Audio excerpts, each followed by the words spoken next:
अगर हम राधा जी की बात करें और कृष्ण का जिक्र न हो ये तो संभव ही नहीं है, क्योंकि राधा और कृष्ण हमेशा से एक दूसरे के पूरक रहे हैं और एक ऐसे आत्मिक प्रेम की मिसाल है जो भौतिक सुखों से बहुत परे हैं। यूं तो राधा कृष्ण का प्रेम अनादिकाल से चला रहा है, पर द्वापर युग में जब भगवान नारायण ने कृष्ण रूपी अवतार लिया तो संसार को प्रेम का सही अर्थ समझने के लिए कृष्ण की ही अंश राधा ने यमुना के निकट रावल ग्राम में वृषभान और कीर्ति के यहाँ राधा रूप में जन्म लिया, और जन्म के साथ ही राधा और कृष्ण की प्रेम कहानी शुरू हो जाती है। मगर दोस्तों, ऐसी क्या घटनाएं और स्थिति बन जाती है कि राधा को कृष्ण के विरह का सामना करना पड़ता है, और कृष्ण क्यों अपनी प्रिय बांसुरी को तोड़ देते हैं?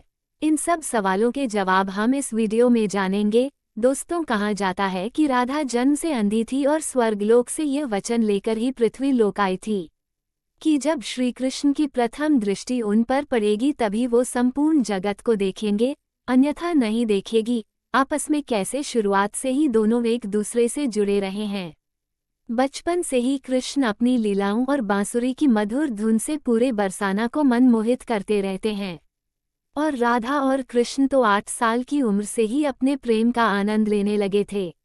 श्री कृष्ण को अपने जीवन में राधा और बांसुरी दो ही सबसे प्रिय थी, जो आपस में एक दूसरे से गहराई से जुड़े थे। जब भी श्री कृष्ण बांसुरी बजाते राधा उनके पास दौड़ी चली आती और घंटे बांसुरी की धुन में मग्न रहती, जो उनके प्रेम को और बढ़ाता गया। वो यमुना नदी के तट पर बैठकर घंटे समय व्यतीत करते थे, पर उनका ये सुखद समय कुछ ही वर्षों का था, क्योंकि जैसे कृष्ण के मामा कंस को उनके वृंदावन में होने का पता चला, उसने तुरंत ही कृष्ण को मथुरा में युद्ध का निमंत्रण दे दिया, जिसके लिए कृष्ण को अपनी यशोदा मैया और पूरे गांव के साथ राधा को भी छोड़कर जाना था। कृष्ण और राधा दोनों को पहले से पता था कि कृष्ण अब वृंदावन वापस कभी नहीं आ पाएंगे और बहुत समय तक एक दूसरे से मिल भी नहीं पाएंगे, तो इसलिए मथुरा जाने से पहले राधा ने कृष्ण से 2 वचन लिए। पहला वचन था कि राधा के हृदय में हमेशा केवल कान्हा का वास रहेगा, और दूसरे वचन के अनुसार मृत्यु से पहले उन्हें कान्हा के दर्शन होंगे। परंतु इन वचनों को देने के बाद श्री कृष्ण को पता था कि राधा उनके विरह में बहुत विलाप करेगी, तो राधा हमेशा खुश रहे, इसके लिए श्री कृष्ण ने भी राधा से वचन लिया कि राधा को कृष्ण की याद में अब एक भी अश्रु नहीं बहाना होगा। ये वचन लेने के बाद श्री कृष्ण मथुरा की ओर बढ़ जाते हैं और राधा वृंदावन में ही रह जाती है, जिसके बाद से राधा का वर्णन बहुत कम ही मिलता है। दोस्तों, राधा और कृष्ण के प्रेम की बहुत सी अलग अलग कथाएं हैं, और उनमें से एक प्रचलित कहानी यह है कि श्री कृष्ण कभी कभी सोते ही राधे श्री राधे बोल पड़ते थे, जो श्री कृष्ण की रानियां को अच्छा नहीं लगता था। तो एक बार रुक्मिणी ने श्री कृष्ण से कहा कि प्रभु, प्रेम तो हम सब भी आपसे करते हैं, पर ऐसा राधा जी में क्या है जो आप सोते हुए भी उन्हें याद करते हैं? तो कृष्ण बोले, तुम एक बार राधा से मिलाओ, फिर तुम्हें खुद ही पता चल जाएगा। और उनके लिए कुछ लेते हुए भी जाना, जिसके बाद रुक्मिणी राधा जी के लिए बहुत गर्म दूध ले जाती है और राधा के महल के द्वार पर पहुंचती है, जहां वो तेज और उज्ज्वल स्त्री को खड़ा देखती है। मैं तो उनसे पूछती है कि क्या आप ही राधा हो? तो वो कहती है, नहीं, मैं राधा नहीं, उनकी सेविका हूँ। राधा रानी तो 7 द्वार के अंदर मिलेगी। तो रुक्मिणी जी 1-2 करके ऐसे सभी दीवारों को पार करती जाती है।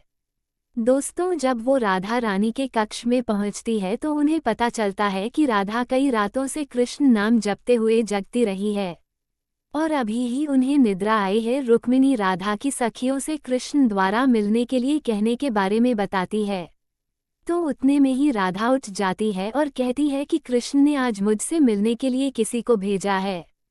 रुक्मिणी आश्चर्यचकित हो जाती है। केवल कृष्ण जी का नाम लेने से राधा जागृत हो गई और उन्हीं के बारे में पूछने लगी। इतना ही नहीं, जब राधा को पता चला कि कृष्ण ने उनके लिए प्रसाद भेजा है, तो वो बिना कुछ सोचे रुक्मिणी से वो गर्म दूध लेकर पी जाती है, जिसे देखकर रुक्मिणी हैरान रह जाती है। फिर वो राधा जी के वहां से वापस आ जाती है। ये सब हो जाने के बाद जब रात्रि के समय रुक्मिणी श्री कृष्ण के पैर दबाती है, तो देखती है कि उनके पैरों में छाले पड़े हुए हैं, जिस देखकर वो हैरान रह जाती है और पूछती है कि प्रभु आप कहाँ पैदल गए थे जो आपके पैरों में छाले पड़ गए।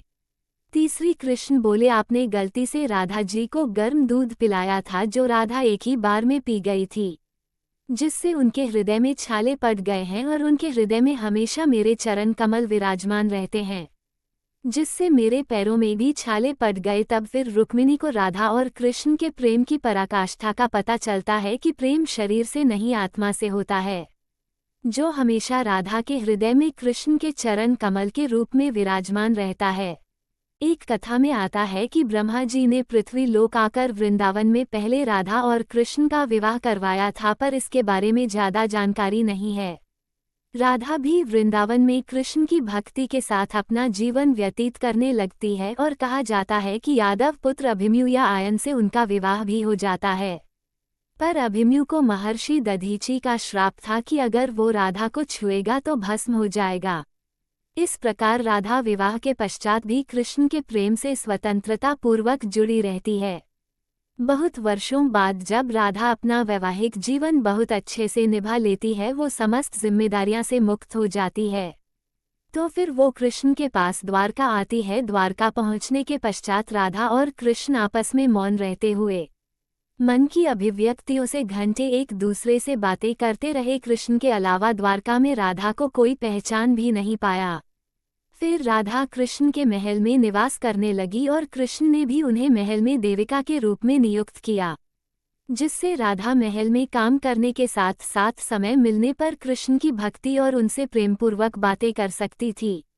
परंतु कृष्ण तो अब अपने राज्य पथ पर अन्य कार्यों में व्यस्त रहते थे। दूसरी ओर राधा अपने पुराने कृष्ण को ही याद करती थी, तो कृष्ण का पुराने दिनों जैसा साथ न पाकर राधा का मन और अधिक व्याकुल रहने लगा और उन्हें डर सताने लगा कि कृष्ण की जो मनोहर छवि उनके हृदय में है वो कहीं धूमिल न हो जाए। इसी डर से राधा ने चुपचाप तरीके से राजभवन और द्वारका नगरी भी छोड़ दी।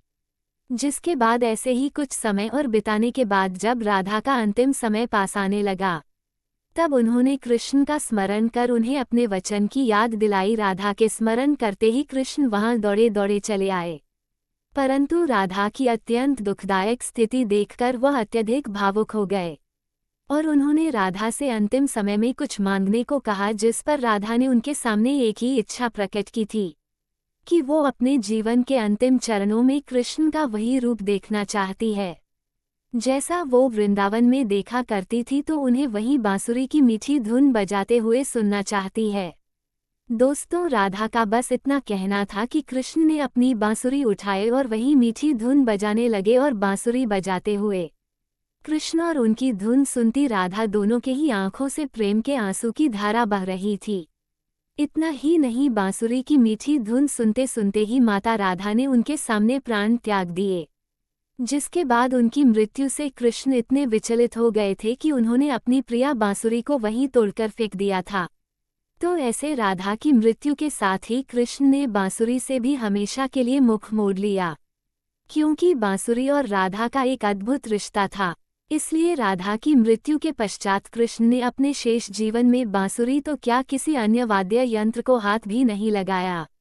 दोस्तों, राधा और कृष्ण की प्रेम कहानी के लिए कहा भी जाता है, एक प्राण दो देही राधा संग स्नेही, जिनके शरीर बस अलग थे और आत्मा एक ही थी। तो दोस्तों, कैसा लगा को हमारा आज का ये वीडियो हमें कमेंट करके जरूर बताइए और जाते जाते चैनल को सब्सक्राइब जरूर कर दीजिएगा। पूरा वीडियो देखने के लिए धन्यवाद।